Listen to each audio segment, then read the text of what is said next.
बिस्मिल्लाहिर्रहमानिर्रहीम अस्सलाम वालेकुम। प्रीवियस लेक्चर में हम लोगों ने chapter number 6 discounted cash flows में एन्युइटीज को डिस्कस किया और एन्युइटी में हम लोगों ने इसके बेसिक कॉन्सेप्ट्स को देखा कि हमारे पास एन्युइटी की दो टाइप्स हैं, ordinary annuity and annuity due. उसके लिए हम लोगों ने फ्यूचर वैल्यू को फाइंड करना, प्रिंसिपल अमाउंट को फाइंड करना और साथ में इंटरेस्ट की अमाउंट को फाइंड करने के फार्मूला डिस्कस कर लिए थे। और आज एक छोटा सा कॉन्सेप्ट पहले हम लोग पढ़ेंगे और उसके बाद हम लोगों चले जाएंगे प्रैक्टिस क्वेश्चन की तरफ, जो आप लोगों की होम असाइनमेंट थी फर्स्ट 50 एमसीक्यूज। तो हम लोग फिर उनकी डिस्कशन की तरफ चले जाएंगे। एन्युइटी में आप लोग देखें तो हम लोगों ने इसकी तीन प्रॉपर्टीज की बात की थी। एक तो हमारे पास सीक्वेंस ऑफ पेमेंट्स होता है, इन पेमेंट्स की अमाउंट इक्वल होती है और इनके दरमियान जो टाइम इंटरवल होता है वो भी सेम रहता है। और एन्युइटी की एक और प्रॉपर्टी है कि एन्युइटी में टाइम डिफाइंड होता है कि ये जो रेंटल्स आपने पे करनी है, जो इंस्टॉलमेंट्स आपने पे करनी है, वो स्पेसिफिक टाइम तक के लिए पे करनी है। यूज कंपाउंड इंटरेस्ट ही होता है, तो टाइम डिफाइंड हो जाता है, चाहे वो 20 साल ही क्यों ना हो लेकिन डिफाइंड है टाइम, चाहे वो 50 साल ही क्यों ना हो लेकिन टाइम डिफाइंड है। लेकिन यहीं पर एक और हमारे पास सिचुएशन आती है जिसमें हमारे पास सीक्वेंस ऑफ पेमेंट ही होता है, रेगुलर टाइम इंटरवल पर ही होता है, लेकिन लाइफ टाइम होता है, टाइम डिफाइंड नहीं होता। ऐसी सिचुएशन को हम लोग एन्युइटी नहीं कहते, हालांकि बाकी एन्युइटी की सारी प्रॉपर्टीज उसमें पूरी हो रही होती हैं, लेकिन सिर्फ फर्क क्या आता है कि एन्युइटी में टाइम डिफाइंड है और जो अब कॉन्सेप्ट हम लोग पढ़ने जा रहे हैं उसमें टाइम इन्फिनिटी होता है, अनडिफाइंड होता है। तो उसको हम लोग एन्युइटी नहीं कहेंगे, उसको हम लोग कहते रहते हैं परपेचुटी।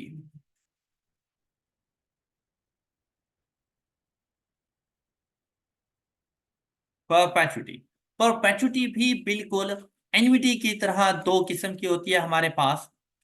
एन्युइटी की दो टाइप्स हमारे पास कौन कौन सी थी? Ordinary and due. तो परपेचुटी का भी बिल्कुल यही हाल है कि परपेचुटी, ऑर्डिनरी परपेचुटी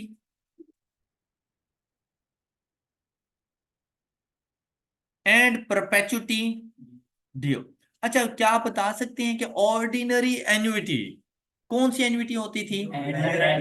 जिसमें rentals eight the end of the period हो। सेम वही डेफिनेशन इसकी है कि जहां पर सिर्फ टाइम डिफरेंस का ही फर्क है ना, कि टाइम हमें नहीं मालूम, लेकिन अगर rentals eight the end of the period है तो ऑर्डिनरी परपेचुटी, और rentals at the start of the period है तो परपेचुटी ड्यू बन जाती है। ये बात क्लियर हो गई सब बच्चों को? अच्छा, अब नेक्स्ट देखिएगा। अब मुझे बताएं कि जब आप लोगों को पता ही नहीं है कि टाइम कितना है, तो क्या आप फ्यूचर वैल्यू फाइंड कर सकते हैं? बस ये इसकी खूबी है कि परपेचुटी की फ्यूचर वैल्यू नहीं फाइंड कर सकते हैं, क्योंकि हमारे पास टाइम ही डिफाइन नहीं है, तो हम इसकी फ्यूचर वैल्यू को डिटरमिन नहीं कर सकते। हाँ, हम इसकी प्रिंसिपल अमाउंट को, प्रेजेंट वैल्यू को डिटरमिन कर सकते हैं। तो प्रिंसिपल अमाउंट को डिटरमिन करने का फार्मूला बिल्कुल सेम है जैसे ऊपर एन्युइटी का था। अब यहां पे देखें, यहां पर हमारे पास principal amount of ordinary annuity find करने का फार्मूला हमारे पास क्या होता था? आर इनटू जी। अब प्रिंसिपल अमाउंट है तो वन पहले, फिर discounting, one plus are over raise to power divided bye.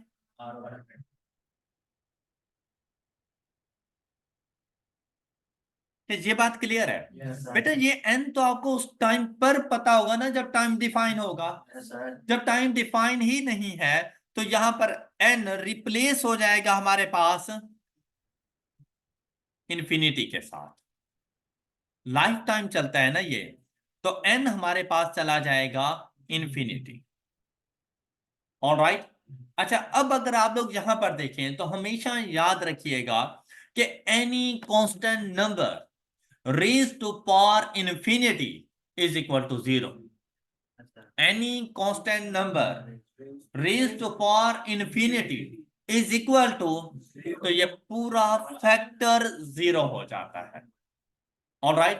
तो जब इसकी वैल्यू ही जीरो है तो क्या हमें लिखने की जरूरत है? तो हम इसको किस तरह से जाके लिखेंगे? और इंटू 1/, क्या ये बात समझ आ गई? अब जब r इसके साथ मल्टीप्लाई होगा तो हम इसको इन शॉर्ट फॉर्म क्या लिखेंगे? r। इस r से क्या मुराद है?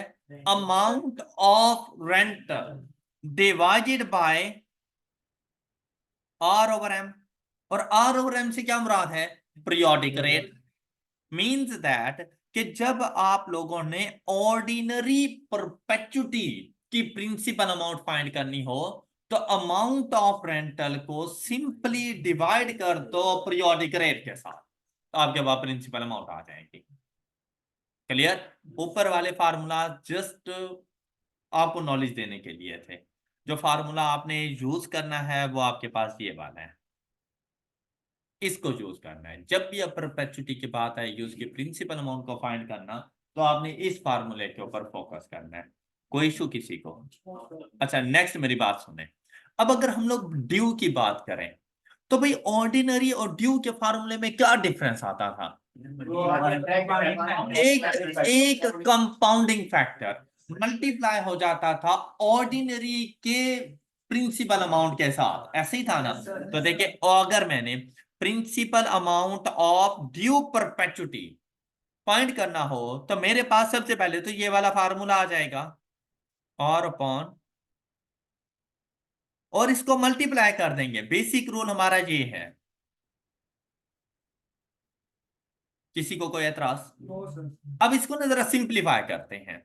जैसे ही मैंने इसको इसके साथ 1 के साथ मल्टीप्लाई किया, ये फैक्टर एज इट इज आ जाएगा, और अपॉन और ओवर प्लस, और जब इस फैक्टर को मैंने और ओवर एम से मल्टीप्लाई किया तो पीरियोडिक रेट से कैंसिल हो गया। तो हमारे पास क्या आ जाएगा? ये है फार्मूला जो आपने याद रखना है कि ड्यू परपेचुटी की प्रिंसिपल अमाउंट का फार्मूला होगा और upon r over m plus r. Means that मुझे ये समझ आई कि अगर हम लोगों ने परपेचुटी ड्यू की प्रिंसिपल अमाउंट फाइंड करनी हो तो ऑर्डिनरी परपेचुटी में अगर एक रेंटल ऐड कर दूं तो परपेचुटी ड्यू बन जाए। ऑल राइट, ये बात समझ आ गई सब बच्चों को? परपेचुटी कब यूज करनी है आप लोगों ने? जब आपके पास इंस्टॉलमेंट्स का टाइम ड्यूरेशन डिफाइन ना हो। प्रैक्टिकल लाइफ में क्या ऐसी एग्जांपल मौजूद है?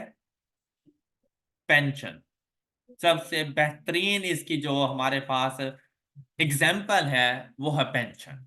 लाइफ टाइम होती है, लेकिन वो पेंशन के लिए भी आप जब अपनी सर्विस में मौजूद होते हैं उस टाइम पर आप कुछ ना कुछ इन्वेस्टमेंट करते हैं, जो eight the end of the period जब आप रिटायर होने लगते हैं उस टाइम पे आपके अकाउंट में इतना पैसा होता है कि लाइफ टाइम आपको एक स्पेसिफिक अमाउंट मंथली बेसिस पे मिल रही होती है। इसकी कैलकुलेशन करना मैं आपको सिखाऊंगा कि इसकी कैलकुलेशन किस तरह की जाती है। अभी के लिए बेसिक कॉन्सेप्ट ये है कि हम बैंक वालों से ये कह रहे हैं, मैं आपके पास कितनी अमाउंट डिपॉजिट करवाऊं, क्या आप मुझे मंथली बेसिस पर 5,000 रुपये पर मंथ लाइफ टाइम देते रहे। इससे पहले आप लोग यही एग्जाम्पल कर सकते थे, लेकिन आप कहते थे कि मुझे 5,000 रुपये पर मंथ अगले 5 साल तक देते रहो, तो आज मैं कितनी अमाउंट डिपॉजिट करवाऊं? लेकिन आज आप उन्हें ये कह रही हो कि आज मैं आपके पास कितनी अमाउंट डिपॉजिट करवाऊं कि मुझे लाइफ टाइम आप 5-5 हजार रुपये देते रहो। तो उसकी कैलकुलेशन करना सीखेंगे, लेकिन उन 5-5 हजार की फ्यूचर वैल्यू नहीं डिटरमिन कर सकते क्योंकि हमें पता ही नहीं है टाइम ड्यूरेशन की। ऑल राइट, ये बात समझ आ गई? अब चलते हैं हम लोग अपने प्रैक्टिस क्वेश्चंस की तरफ। आप लोगों ने एन्युटी और परपेचुटी के कॉन्सेप्ट सीख लिए। अब बेसिक क्वेश्चन आप लोग सॉल्व कर सकते हैं, इसमें कॉम्प्लेक्सिटीज मजीद हम लोग लेकर आएंगे, लेकिन वो 1-2 दिनों के बाद।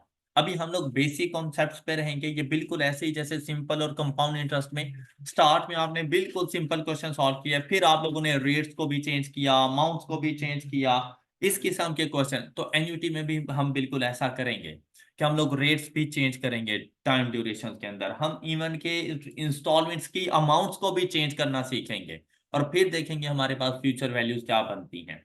अभी के लिए जो आप लोग फाइंड कर रहे हो प्रिंसिपल या फ्यूचर वैल्यू, यहाँ पर आप देखें, ये एक इंपॉर्टेंट कॉन्सेप्ट आप लोगों को बताने जा रहा हूं कि भाई अगर ऑर्डिनरी एन्युटी की बात करें ना, अब इससे किसी ने मुझसे ये क्वेश्चन नहीं किया।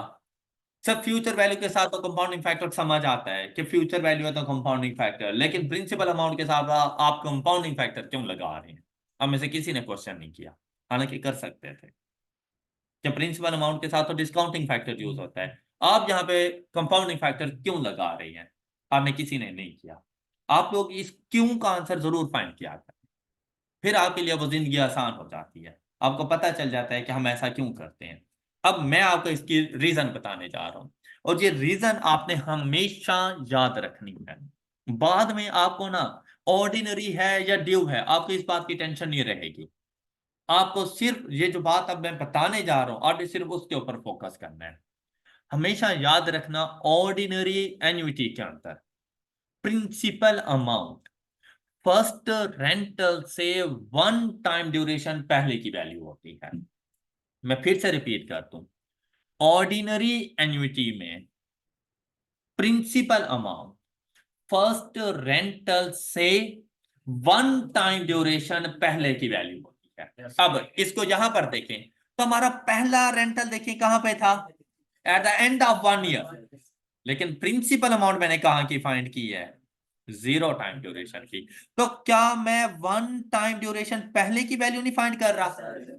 ये ऑर्डिनरी एन्युटी का फार्मूला जब भी आप अप्लाई करोगे, हमेशा उसकी प्रिंसिपल अमाउंट जिस दिन पहला रेंटल पे किया उससे एक टाइम ड्यूरेशन पहले की वैल्यू होगी, उस टाइम की वैल्यू नहीं होगी। Yes sir. ओके, ये बात समझ आ गई आप लोगों को? तो ऐसे ही था ना यहां पर भी। अच्छा, ये टाइम ड्यूरेशन मैंने बोला है, मैंने 1 साल नहीं बोला। मतलब कि अगर ये रेंटल्स हैं इन मंथ्स तो 1 महीना पहले की वैल्यू है, अगर ये है इन क्वार्टर्स, एक क्वार्टर पहले की वैल्यू है, अगर ये है एक सेमी एनुअल तो एक सेमी एनुअल पहले की वैल्यू है। अब जहां पर थे पर एनम तो 1 साल पहले की वैल्यू है, फर्स्ट रेंटल से 1 साल पहले की वैल्यू है। और ऑर्डिनरी एन्युटी के अंदर फ्यूचर वैल्यू लास्ट रेंटल पर जो वैल्यू होगी वो होती है। ऑर्डिनरी एन्युटी में फ्यूचर वैल्यू देखिए 5th ईयर की नहीं फाइंड की थी, और लास्ट रेंटल भी 5th ईयर पर ही था, तो लास्ट रेंटल पर की वैल्यू फ्यूचर वैल्यू होती है, लास्ट रेंटल से आगे की वैल्यू नहीं होती। जिस दिन आप अपना आखिरी इंस्टॉलमेंट्स पे करोगे उस दिन आपके अकाउंट में कितने पैसे हैं उसकी वैल्यू बताएगा। तो बात समझ आ गई है ये? अच्छा, अब चले जाओ जरा ड्यू के पास। जैसे ही ड्यू के पास गए ना, पहले फ्यूचर वैल्यू सोचो। फ्यूचर वैल्यू के ऊपर सेम हम लोगों ने ऑर्डिनरी एन्युटी वाला फार्मूला अप्लाई किया। जैसे ही ऑर्डिनरी एन्युटी वाला फार्मूला अप्लाई किया, ऑर्डिनरी एन्युटी ने हमें लास्ट रेंटल पर जाके छोड़ दिया। अब लास्ट रेंटल कब था? 5th ईयर के स्टार्ट में, तो उसने तो 5th ईयर के स्टार्ट में हमें छोड़ दिया, मतलब 4th ईयर का एंड। जबकि फ्यूचर वैल्यू हमने कब की फाइंड करनी थी? End of 5th year. तो ये जो वन टाइम पीरियड था ना, इस वन टाइम पीरियड के लिए हम लोगों ने यह कंपाउंडिंग फैक्टर इसके साथ अप्लाई कर दिया था। मतलब मैं 4th ईयर के एंड पर या 5th ईयर के स्टार्ट पर पहुंचा वाया एन्युटी फैक्टर, और उसके बाद मैंने एक टाइम पीरियड के लिए कंपाउंडिंग फैक्टर मंगवा लिया। ये बिल्कुल ऐसा ही है कि जैसे आपने यहां से अपने घर की तरफ जाना हो, ट्रेन पे आप सफर कर रहे हैं, और आपका घर जैसे ही आप गए स्टेशन आया और आपके घर तक ट्रेन नहीं जाती, तो लाजमी बात है आप स्टेशन पे उतर जाओगे, और उसके बाद अपने घर तक जाने के लिए दूसरी कन्वेंस का सहारा लोगे। तो ये समझ लें जैसे ये एन्युटी फैक्टर ट्रेन है, और उसके बाद कंपाउंडिंग फैक्टर दूसरी कन्वेंस है जो आपको आपके घर तक लेके जा रही है। ये बात समझ आ गई है? आपकी मंजिल 5th ईयर का एंड था, एन्युटी फैक्टर ने आपको छोड़ा 4th ईयर के एंड पर या 5th ईयर के स्टार्ट पर। अभी तो आपने 1 साल का सफर आगे तय करना था, तो उसके लिए आपने कन्वेंस चेंज कर ली। अब 4th ईयर के एंड पर आपके पास एक लमसम अमाउंट आ चुकी है, इकट्ठी अमाउंट आ चुकी है कि भाई 4th ईयर के एंड पर आपके अकाउंट में इतने पैसे हैं। आपने वो सारे उठाए और फिफ्थ ईयर के एंड पर फेंक दिए वाया कंपाउंडिंग फैक्टर। आपको ये बात समझ आ गई होगी। अच्छा, अब जब मैं प्रिंसिपल अमाउंट की बात करूं तो प्रिंसिपल अमाउंट मुझे चाहिए थी 0 टाइम ड्यूरेशन पर, ऐसा ही है ना? किसी को एतराज? लेकिन मेरा पहला रेंटल भी तो 0 पर था। अच्छा, अब क्या किया मैंने, ऑर्डिनरी एन्युटी की प्रिंसिपल अमाउंट को मंगवाया, उसने मुझे इस 0 से 1 टाइम ड्यूरेशन दूर जाके छोड़ दिया, उसने मुझे यहां पे आके छोड़ा।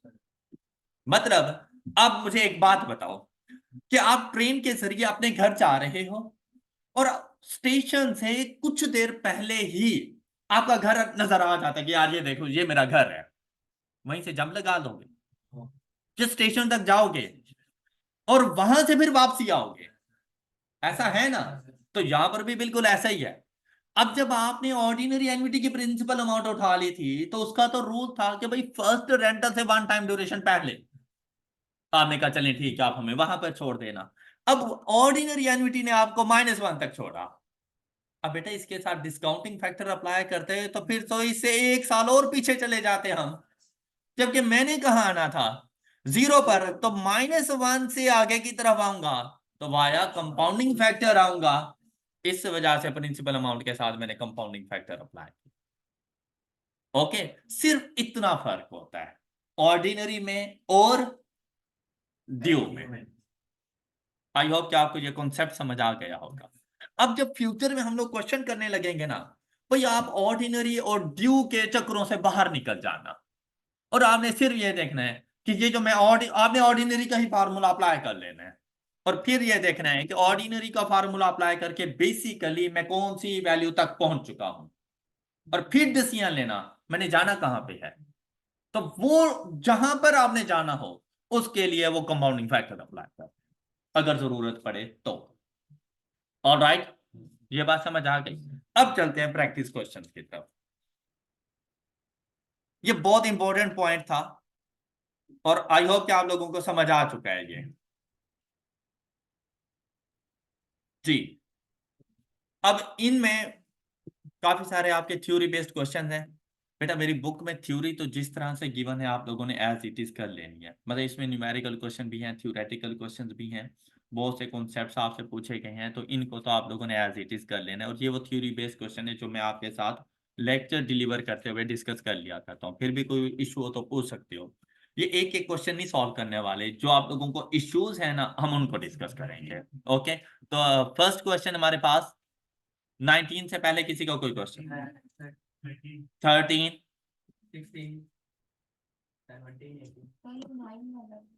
9। अच्छा देखें, to increase a given present value the discounted rate should be adjust. अच्छा अब बेटा बात सुनिएगा, discounted rate, compounding rate, growth rate, ये रेट वो रेट कोई फर्क नहीं पड़ता, मतलब आर की वैल्यू है। अब यहां पर डिस्काउंटेड रेट इसलिए उसने बोला है कि प्रिंसिपल अमाउंट के लिए जो रेट यूज किया जाता है, जो फैक्टर होता है वो डिस्काउंटिंग फैक्टर होता है, तो उसमें जो रेट अप्लाई होता है वो डिस्काउंटिंग रेट हम उसे कह देते हैं। फ्यूचर वैल्यू फाइंड करने के लिए कंपाउंडिंग फैक्टर का सहारा लेते हैं, तो उसमें जो रेट अप्लाई होता है उसे कंपाउंडिंग फैक्टर कह देते हैं, ग्रोथ रेट कह देते हैं। ऑलराइट, उससे कोई फर्क नहीं पड़ता। फिर मैंने आपको एक बात बताई थी प्रीवियस लेक्चर्स में ही कि बेटा रेट ऑफ इंटरेस्ट और फ्यूचर वैल्यू के दरमियान डायरेक्ट रिलेशनशिप है, जबकि रेट ऑफ इंटरेस्ट और प्रिंसिपल वैल्यू, प्रेजेंट वैल्यू के दरमियान इनवर्स रिलेशनशिप है। तो अगर यहां पर उसने कहा to increase a given present value, तो प्रेजेंट वैल्यू को अगर इंक्रीज करना है तो रेट ऑफ इंटरेस्ट को डिक्रीज करना पड़ेगा। ऑलराइट, तो ये डाउनवर्ड आ जाएगा यहां पर। और अगर इसका उलट होता to decrease a present value तो डिस्काउंटेड रेट अपवर्ड मूव कर जाता। क्लियर? फिर हमारे पास यहां पर देखिए एक ना सिनेरियो, ये जिस तरह से मैंने क्वेश्चन सॉल्व किया था बिल्कुल वैसा ही हमारे पास एक सिनेरियो बना हुआ है और उसके मुताबिक आपसे पूछा गया है कि ये क्या चीज है। देखो कहते हैं स्टडी, मतलब ये वो कॉन्सेप्ट्स हैं जो आम रूटीन से ना बिल्कुल हटकर क्वेश्चंस हैं, क्या जहां पर आप लोगों की बेस बिल्कुल तैयार हो रही होती है, क्या आपको पता चले what is ordinary, what is due, what is annuity and what is perpetuity, इन चीजों का पता चले आप लोगों को। कहते study the timeline and accompanying 5 period cash flows pattern below. अब देखें फर्स्ट ईयर का एंड 0 पर कोई वैल्यू नहीं है, तो मतलब immediately now at the start of the period मैं नहीं पे कर रहा। फर्स्ट जो रेंटल मैंने पे किया eight the end of first year, फिर सेकंड, थर्ड, फोर्थ और फिफ्थ, उसके बाद सिक्स्थ के लिए उसने कुछ भी नहीं कहा। अच्छा फिर क्या है, ये टाइमलाइन है, नीचे आपके कैश फ्लोज है, इक्वल अमाउंट के साथ है, टाइम इंटरवल इक्वल है, एन्युटी बन गया, आगे इन्फिनिटी भी नहीं है, ऐसा क्या है, डिफाइंड है टाइम, तो एन्युटी है। अब यहां पे क्या कहता है, कहते हैं the present value of the fifth 5 period annuity shown about as of point A is the present value of a 5 period dash, whereas the future value of the same annuity as of point B is the future value of a 5 period dash। अच्छा अब हमने यहां पर बताना था कि कौन सी annuity है, तो एन्युटी ऑर्डिनरी है या ड्यू है। अब बात सुनो, उसने 0 टाइम ड्यूरेशन की प्रिंसिपल अमाउंट नहीं पूछी, उसने क्या कहा है, पॉइंट ए, और पॉइंट ए कहां है, जिस दिन फर्स्ट रेंटल पे कर रहा हूं।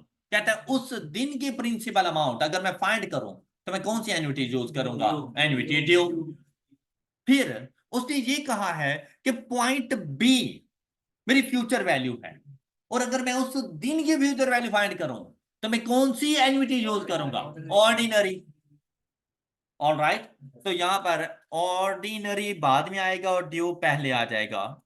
ये बात क्लियर हो गई। अच्छा फिर इसी तरह का क्वेश्चन 14 में आ गया। अब यहां पर देखिए 0 पर पॉइंट ए है और फिफ्थ पर पॉइंट बी है, फिफ्थ पर, जबकि लास्ट एंटर कब है, फोर्थ पर। तो कहता है the present value of the fifth period annuity shown about as of point A is the present value of 5 period. हाँ जी, ए 0 टाइम ड्यूरेशन, तो और ये एन्युटी ड्यू, क्योंकि फर्स्ट रेंटल पर प्रिंसिपल अमाउंट हमारे पास आ रही है। फिर कहता है where as the future value of the same annuity as of the point B, तो पॉइंट बी देखिए फोर्थ पर नहीं है, लास्ट रेंटल से एक टाइम ड्यूरेशन बाद है, तो ये भी एन्युटी ड्यू है। तो दोनों में एन्युटी ड्यू का वर्ड आ जाना था जी। ऑल राइट जी, नेक्स्ट क्वेश्चन कौन सा बोला गया था जी, 15 16। अच्छा यहां पर देखें, ये आपके पास आ जाता है present value interest factor, PVIF, future value interest factor. बेटा यहां पर मुराद होता है, प्रेजेंट वैल्यू इंटरेस्ट फैक्टर से मुराद होता है वो जो कंपाउंड इंटरेस्ट में प्रिंसिपल अमाउंट फाइंड करने का फार्मूला, मतलब 1 plus are over m raise to power minus t into m. ये है आपके पास प्रेजेंट वैल्यू इंटरेस्ट फैक्टर, और फ्यूचर वैल्यू के लिए 1 plus r upon m raise to power t into m, ये है future value interest factor. All right, और ये जो आपके पास है ना principal amount present value interest factor of annuity, ये एन्युटी के लिए जो प्रिंसिपल अमाउंट का फैक्टर यूज करते थे, ये देखें ये वाला, ये आर के बाद ये पूरा फैक्टर, ये प्रेजेंट वैल्यू एन्युटी फैक्टर है, और ये आर के बाद पूरा factor future value annuity factor है आपके पास। क्लियर हो गई ये बात। अच्छा अभी इसने पूछा क्या आपसे, कहते हैं where n is equal to 1 this interest factor equals 1 for any positive rate of interest. अगर n की वैल्यू को हम लोग 1 कर दें, मतलब टाइम पे फिर फैक्टर हमारे पास 1 हो, तो कहते हैं this interest factor equals 1 for any positive rate of interest. जी पॉजिटिव, कोई भी हमारे पास रेट ऑफ इंटरेस्ट वगैरह हो, n की वैल्यू हमारे पास अगर 1 हो, तो यहां पर हम कौन सा फैक्टर अप्लाई करेंगे, तो कौन सा आ जाएगा, future value interest factor of annuity. और यहाँ 17 में अगर यहाँ पर देखें तो ये वाला हमारे पास पॉजिटिव पावर है, तो future value interest factor. Alright, यहाँ पर बनेगा ये future value interest factor of annuity, और यहाँ पर क्या बनेगा, इसकी वजह से future value of interest factor FVIF।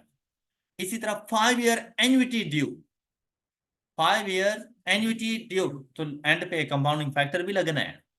और उसके बाद देखो has periodic cash flows of, अब जब ईच का वर्ड आता है ना तो यहां से पता चलता है कि ये हमारी इंस्टॉलमेंट्स हैं, ये हमारे रेंटल्स हैं, और ये आपके पास आर की वैल्यू है हर साल की। If the interest rate is 8%, the future value of this annuity is closest to which of the following equation. तो देखो ये आ गई आर की वैल्यू। अच्छा, अब हम लोगों ने फ्यूचर वैल्यू फाइंड करनी है, तो मेरे फ्यूचर वैल्यू एन्युटी फैक्टर जाके अप्लाई करूंगा, तो इसने आगे लिख दिया फ्यूचर वैल्यू एन्युटी फैक्टर ये एट 8%। अब कितने अरसे के लिए है, 5 ईयर्स, तो भाई 5 ईयर ही टाइम पीरियड आएगा, लेकिन ए नहीं आएगा क्योंकि ये ऑर्डिनरी का बन रहा है। ओके, उसने कहा था ये मेरे पास ड्यू, ड्यू है तो 1 + R भी तो साथ में आना है, 1 + 8% मतलब 1.08, और उसके ऊपर पावर 1 ही रहनी है क्योंकि हमने कहा था एक कंपाउंडिंग फैक्टर, तो पावर 5 या इस तरह से कुछ नहीं कर देनी। तो हमारे पास 4 वाला आंसर तो वैसे ही नहीं बनेगा।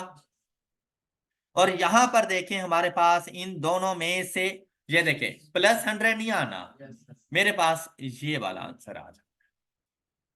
ऑलराइट, तो जरूरी नहीं कि आपके पास वो एज इट इज वैल्यू ही पूछे, तो ये पूरा फार्मूला भी आपसे पूछ सकता है।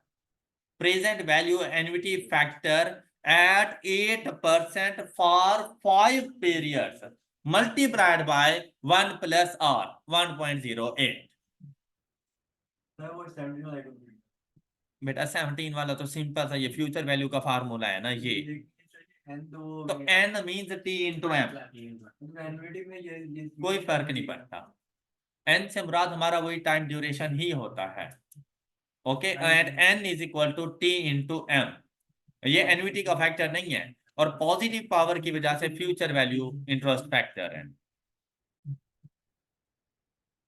अच्छा जी, अब 19 बिल्कुल ऐसे ही है जैसे ऊपर वाला क्वेश्चन हम लोगों ने किया है। 5 ईयर्स हमारे पास एन्युटी ड्यू मौजूद है, 100 रुपीज है, if the interest rate is 8%। Difference क्या है दोनों में? अच्छा, यहाँ पर अब प्रिंसिपल अमाउंट आ गया, ऊपर फ्यूचर वैल्यू थी, यहाँ पे तो 100 तो एज इट इज आ जाएगा। ठीक है, अब अच्छा इसने कहा ए एंड सी, ये तो नहीं हो सकता प्लस, अच्छा एक minute, present value of annuity factor at 8% for, अच्छा देखिए 5 साल है तो फॉर 5 पीरियड ही आना है। Okay, for 5 period. अच्छा बात सुनिएगा यहाँ पर, इनटू 1.08, ये बात बिल्कुल सही है। अच्छा इसी तरह से अब देखें बेटा, अगर एन्युटी ड्यू है, आपने प्रिंसिपल अमाउंट फाइंड करनी है, और पहली इंस्टॉलमेंट ही 0 टाइम ड्यूरेशन पर है, क्या आप उसके ऊपर किसी किस्म का इंटरेस्ट चार्ज करोगे? क्या आप उसके ऊपर किसी किस्म का इंटरेस्ट चार्ज करोगे? इसीलिए उसने 100 को ऐड कर दिया। मतलब जैसे हम लोगों ने अभी ये लिखा था, ये देखें मैं जरा ये टाइम लाइन से आपको ये बताता हूँ।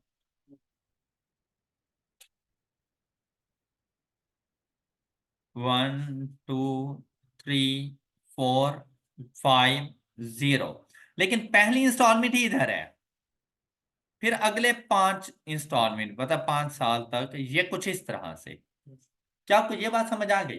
अच्छा, पहला मेथड जो हम लोगों ने पढ़ा हुआ है वो क्या है कि आपने नंबर ऑफ इंस्टॉलमेंट्स टोटल 5 लेनी है, तो जब 5 लोगे और ऑर्डिनरी का फार्मूला अप्लाई करोगे तो वो तो आपको यहां पर आके छोड़ेगा, तो यहां से आगे के लिए एक कंपाउंडिंग फैक्टर। आपको ये बात समझ आ गई होगी। अच्छा, अब हमने क्या किया, दूसरा मेथड सुन लो यहीं पर, कि भाई दूसरा मेथड क्या है, आप ऑर्डिनरी एन्युटी का फार्मूला अप्लाई करो, लेकिन इन 4 के लिए, इन 4 के लिए, तो जब इन 4 के लिए आप लोग ऑर्डिनरी एन्युटी की प्रिंसिपल अमाउंट का फार्मूला अप्लाई करोगे, तो उसने आपको कहां पे छोड़ना है?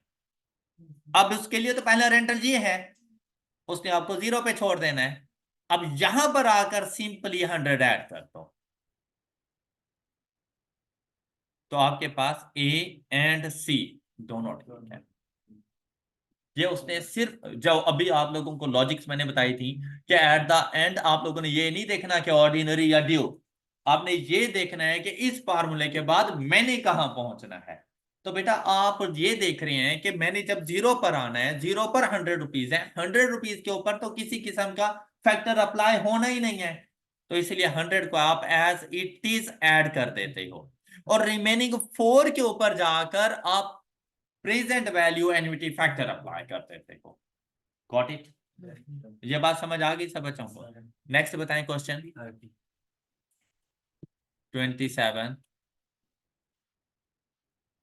Present value of an annuity of rupees 5,000 to be received at the end of each of the next 6 months for each of the next 6 months for 6 years at a rate of annual rate would be. अच्छा, अब जब compounding ना बताई जाए तो same compounding होती है जो हमारी रेंटल्स के साथ है। All right. अच्छा, अब क्या हुआ, ये रेंटल्स की वैल्यू है, आर की वैल्यू हमने बताना क्या है,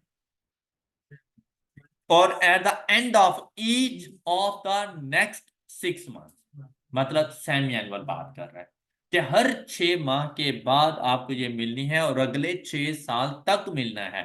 तो इसके लिए हम लोग अप्लाई करेंगे 5,000 into 1 minus 1 plus 4% by raise to power -6 into 2। क्या देखो, हर साल में 2 मरतबा, तो 6 साल में 12, -12 भी लिख सकते थे क्या? आपने नहीं कहा अगर ना बताया हो तो वो वही है। हाँ तो वही है, लेकिन कंपाउंडिंग सेमी एनुअली है क्योंकि रेंटल्स हमारे पास सेमी एनुअल बेसिस पर हैं। 4% एनुअल रेट है ना ये, डिवाइडेड बाय 2, 52,875,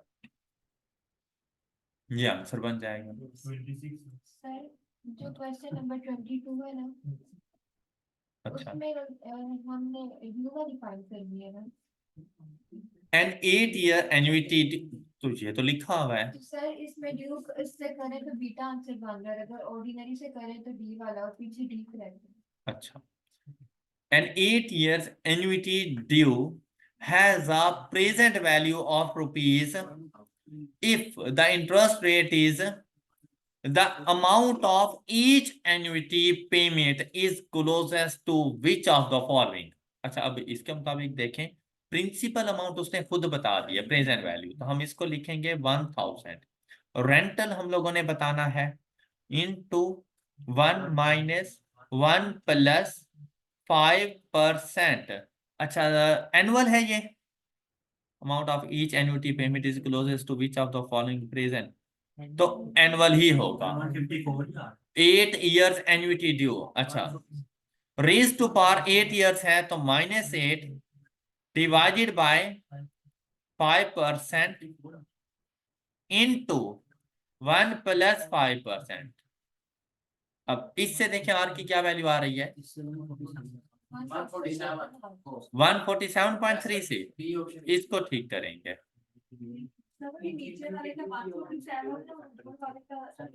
उल्टा करके एन्युटी जो है प्रेजेंट वैल्यू 1000, इधर 5% है, इधर 5% the amount of each annuity payment is closest to which of the following. अच्छा, पता है, इधर ऑर्डिनरी एन्युटी कर दो और यहाँ पर एन्युटी ड्यू रहने दो। अच्छा, ये बिल्कुल सही है। 23 22 में यहाँ पर ऑर्डिनरी ड्यू को खत्म कर दो, तो आपके पास आंसर ये आ जाएगा।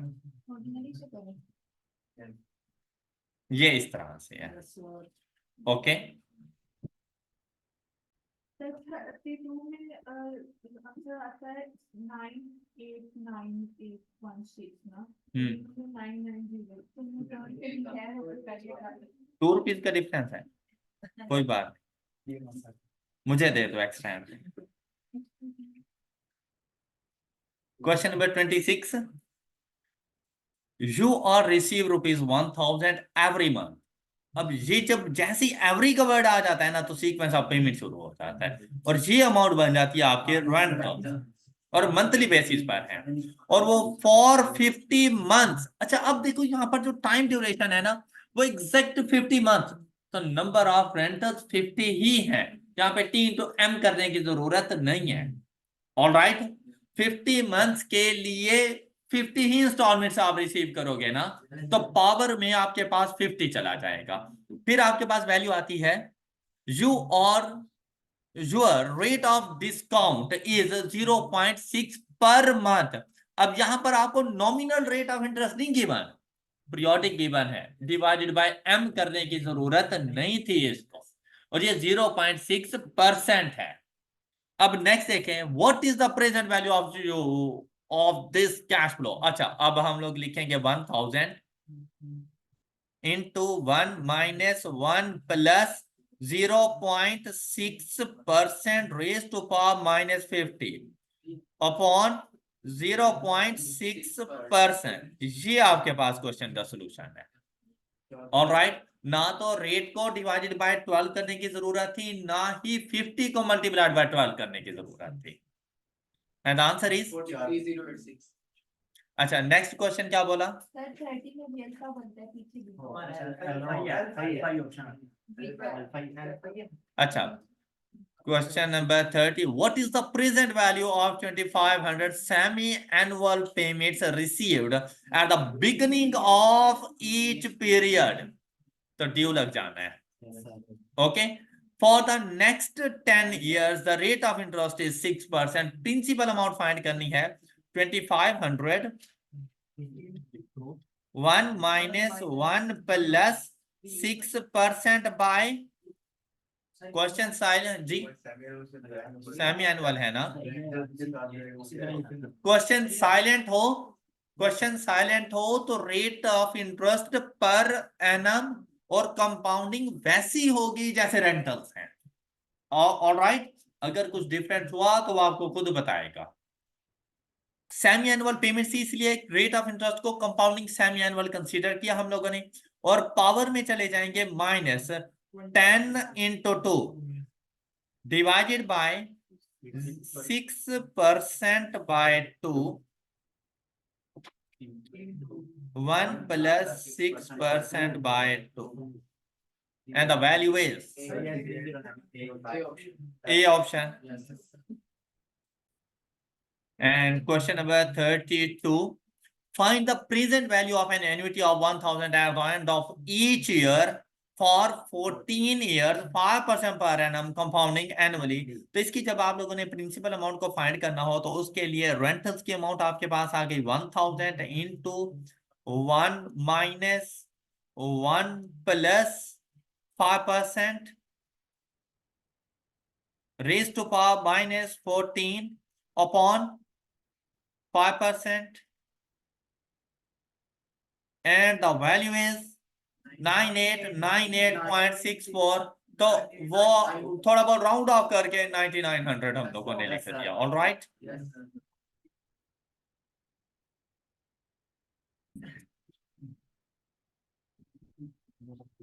Question 34, find the present value of an annuity of ₹3000 for 15 years following interest rate at 4.5% per annum compounding annually।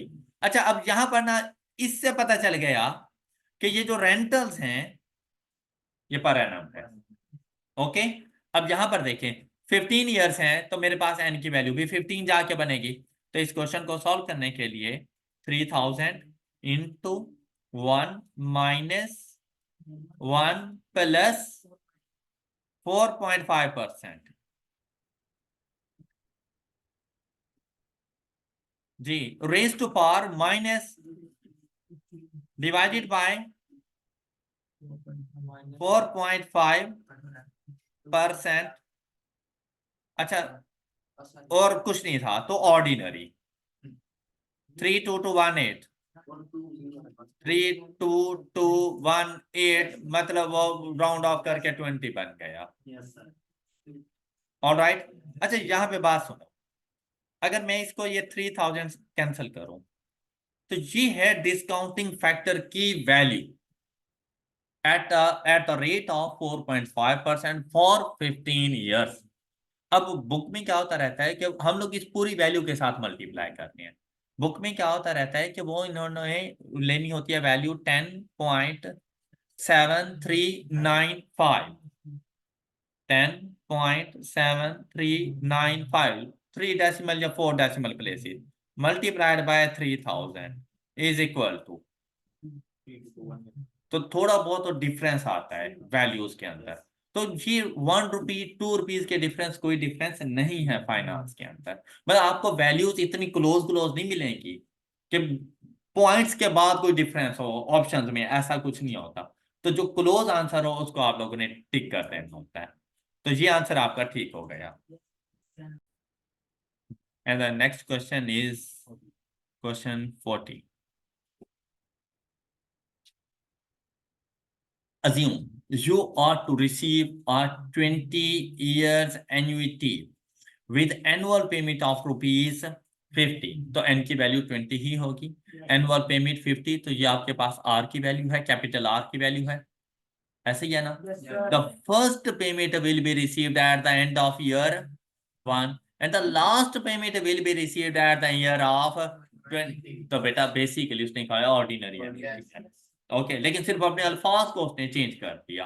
फिर you will invest each payment in an account that pays 10%, what will be the value in your account at the end of, क्या बात है। अब देखो, आप लोग जो investment कर रहे हैं ना वो 20 ईयर्स तक करते हैं, लेकिन eight the end of 20 year आपने अकाउंट में से पैसे विड्रॉ नहीं की है, वो वैसे ही रहने दी है। और 20 से लेके 30 ईयर्स तक आपकी एन्युटी कोई नहीं है, लेकिन उसके ऊपर इंटरेस्ट मिलना है जो अमाउंट आपके पास मौजूद है। अब इसको ना 2 पार्ट्स में आपने डिवाइड करना था। ये देखिए कुछ इस तरह से कि फर्स्ट 20 ईयर्स, 0 से 20 ईयर्स ये चलना था एन्युटी, और 20 से 30 ईयर्स आपने अमाउंट की करनी थी कंपाउंडिंग। सबसे पहले आप इसको लेकर जाते इधर, सबसे पहले आप इसे eight the end of 20 years through annuity factor आप इसको लेकर जाते, और ये वैल्यू आपके पास आ जाती है कुछ इस तरह से। कैलकुलेटर पे ही सॉल्व कर लेते हैं। 50 इंटू कंपाउंडिंग फैक्टर अप्लाई करेंगे 1 plus, and rate of interest is 10%, 10% raise to power 20। अब यहां पावर हमेशा आपकी नंबर ऑफ इंस्टॉलमेंट्स होता है, तो 20 ईयर्स में 20 इंस्टॉलमेंट्स हैं आपके पास, तो इसीलिए हम लोगों ने 20 लिखा। अभी हम इसको सिर्फ और सिर्फ 20 तक लेकर जाएंगे, क्योंकि 20 तक एन्युटी है, 20 के बाद एन्युटी नहीं है। मतलब वो जो रेलवे स्टेशन है वो आपके घर तक नहीं जा रहा, वो शहर तक है, तो शहर तक पहले जाओ। तो इसको हम पहले उस शहर तक लेकर जाएंगे। अब यहां पर देखें, -1 डिवाइडेड बाय 10%। अब ये जो फैक्टर आप अप्लाई करेंगे और जो भी वैल्यू आपके पास आ जाएगी, ऑलराइट, वो है आपके अकाउंट में eight the end of 20 year. या तो निकलवा लो, लेकिन आपने नहीं निकलवाए। आपने वो डिपॉजिट कब लेना है? Eight the end of 30 year, मतलब 10 साल मजीद इन्वेस्ट करना है, तो क्या उसके ऊपर इंटरेस्ट नहीं लोगे? अच्छा, अब कितने अरसे के लिए आगे जाना है? अब 1 कंपाउंडिंग फैक्टर नहीं लगेगा। अब आप ऐसे समझो जैसे ये सारी की सारी फ्यूचर की वैल्यू है, और इसके ऊपर सिंपली कंपाउंडिंग फैक्टर अप्लाई कर दो फॉर नेक्स्ट 10 ईयर्स। तो ये आ जाएगा 1 plus 10% raise to power 10। Alright, क्योंकि अब इसको हमने 1 साल या एक टाइम पीरियड आगे नहीं लेके जाना था, अब हमने इसको 10 साल आगे लेकर जाना था, तो पावर अब 10 आ जाएगी। क्लियर? इज इक्वल टू 7427.83 अगले 10 साल के लिए इसको कंपाउंडिंग फैक्टर। मतलब इसको प्रेजेंट वैल्यू कंसीडर करेंगे। हाँ जी, ये जो भी वैल्यू हमारे पास आई थी, चलिए मैं फैक्टर को ये जरा खत्म कर लूं। देखें, ये जो वैल्यू हमारे पास आई है ना 2863.7 675। बेटा ये 20 ईयर्स पर है। अब इसको प्रिंसिपल अमाउंट कंसीडर करो। अब अगले 10 साल एन्युटी नहीं है, कोई सीक्वेंस ऑफ पेमेंट नहीं है, तो फ्यूचर वैल्यू का फार्मूला अप्लाई किया, तो इसके ऊपर कंपाउंडिंग फैक्टर अप्लाई करके फ्यूचर वैल्यू डिटरमिन कर। ऑल राइट जी, नेक्स्ट क्वेश्चन। इक्विटी एन्युटी पर भी 10% था, आगे भी 10% ही है। अगर चेंज होता तो हमें बता देता, अगर रेट चेंज होता तो फिर चेंज रेट के मुताबिक कंपाउंडिंग फैक्टर लग जाता। क्या अगर ऐसा हो सकता है जैसा आपने कहा कि अभी रेट ऑफ इंटरेस्ट सिर्फ एक गिवन है, तो एन्युटी के लिए भी 10%, कंपाउंडिंग के लिए भी 10%, लेकिन अगर चेंज होते तो आपको बता देता कि लास्ट के 10 इयर्स का रेट ऑफ इंटरेस्ट 12% है, तो वो जो आखिरी कंपाउंडिंग फैक्टर है ना, वो अकॉर्डिंग टू 12% अप्लाई हो जाता, न्यू रेट के मुताबिक चला जाता। क्लियर जी, नेक्स्ट बताएं।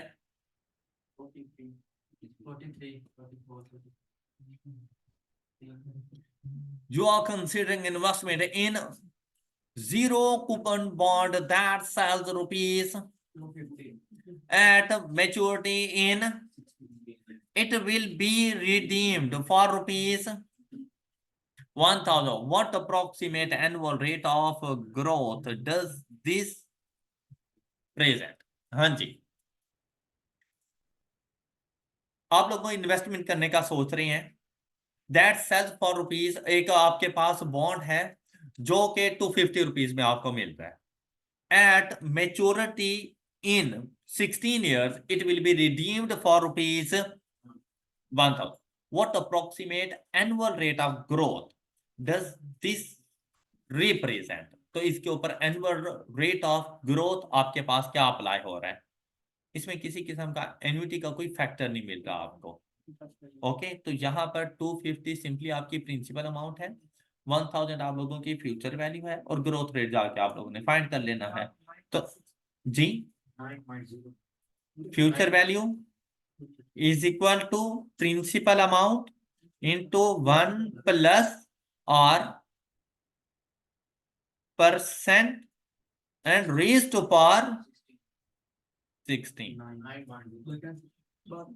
9.05, तो मतलब 9। तो देखो यहाँ पे कोई sequence of payment, series of payment, मतलब एन्युटी फैक्टर नहीं अप्लाई हो रहा था। आज आपकी इन्वेस्टमेंट है 250 रुपीज की, अच्छा उसके ऊपर रिटर्न की उसने बात ही नहीं की कि आपको एनुअल रिटर्न फिर कितना मिलता रहेगा, ऐसी कोई बात नहीं थी कि मैं रेंटल्स को डिटरमिन करता। फिर ये कहता है कि अगर आज आप 250 रुपीज का ये लेंगे तो 16 साल के बाद ये आप 1000 रुपए का वापस कर देंगे, तो बताओ आपके ऊपर, आपको उस बॉन्ड के ऊपर कितना इंटरेस्ट मिलता है, कि उसका ग्रोथ रेट कितना है? तो हमने कहा 9%। ऑल राइट जी, 44। अच्छा 44 में ऐसे, for rupees 1000 you can purchase a 5 year ordinary annuity that will pay you a yearly payment of rupees. अब ये रेंटल्स की अमाउंट है, ये इसकी प्रिंसिपल अमाउंट है, और ये टाइम ड्यूरेशन है फॉर 5 years। ऑर्डिनरी एन्युटी है तो मतलब at the end of the period ही मुझे ये अमाउंट मिलेगी। लेकिन अगर यहाँ पर ना भी बताता तो बेटा ऐसा कोई रूल नहीं है कि मैं आज 1000 पे इन्वेस्ट करूं और उसी टाइम पे मुझे 263.8 रुपीज वो दे दें। तो लाजिम बात है मुझे रेंटल्स के लिए वेट करना पड़ेगा, at the end of the period मिलते हैं, तो ऑर्डिनरी में ही जाते हैं। The compound annual interest rate employed by this arrangement is close to 1000। अब यहाँ पे देखिए ये 1000 आपकी इन्वेस्टमेंट है, principal amount is equal to 263.8। अब ये प्रिंसिपल अमाउंट है तो 1 minus discounting factor 1 plus x% annual basis पे था, raise to power -5 divided by x%। Ordinary उसने खुद भी बोल दिया था इधर 10। क्लियर? तो ये बात मैंने आप लोगों से कल भी कही थी कि जरूरी नहीं हमेशा आपसे प्रिंसिपल या फ्यूचर वैल्यू पूछे, आपसे रेंटल्स की अमाउंट पूछी जा सकती है, आपसे नंबर ऑफ रेंटल्स पूछे जा सकते हैं, टाइम ड्यूरेशन पूछा जा सकता है, रेट ऑफ इंटरेस्ट आपसे पूछा जा सकता है। तो फार्मूलाज को चेंज करने की जरूरत नहीं होती, जो मिसिंग वैल्यू है वहां पे एक्सपोर्ट करें जी। Next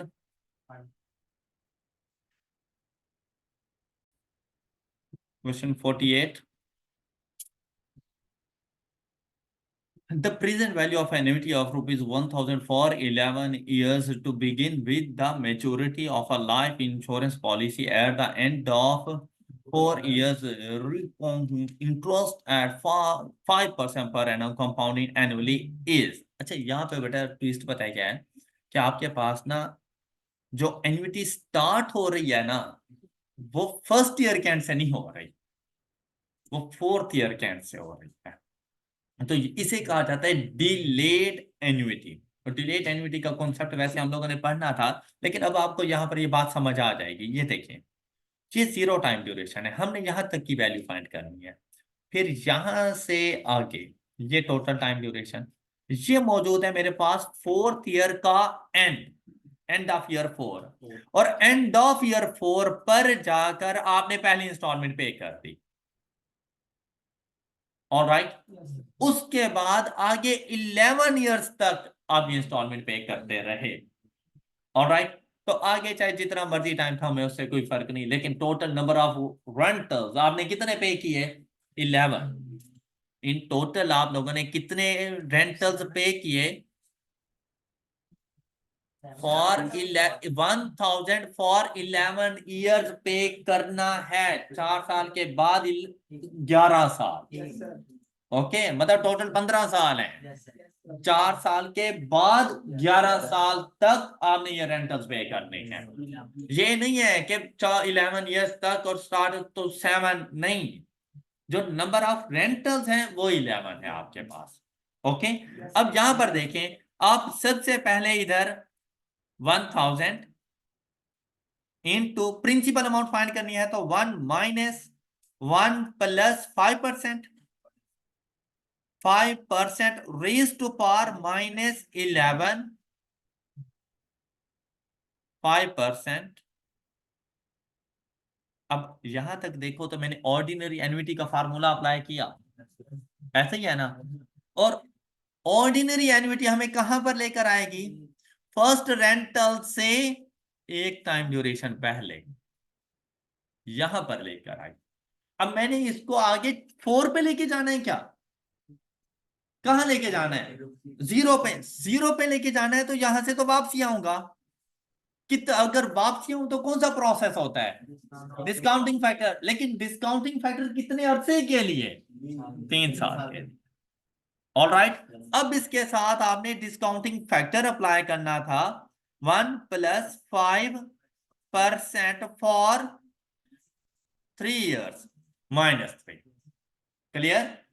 and answer is 7175। ये इसका आंसर है। अब देखें, ऑर्डिनरी एन्युटी है या ड्यू एन्युटी है, जो भी है, अगर अमाउंट की मूवमेंट्स का आपको पता चल जाए ना, आगे फार्मूला कंप्लीट करना आपके लिए बहुत इजी होता है।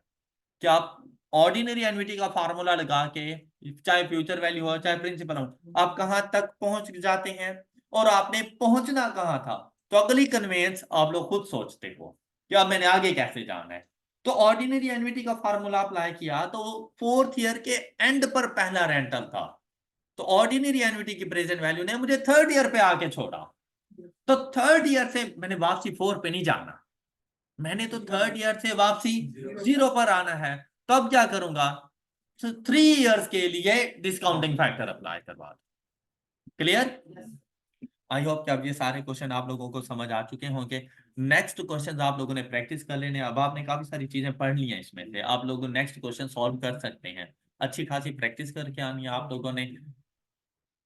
अपना बहुत सा ख्याल रखिएगा। अल्लाह हाफिज।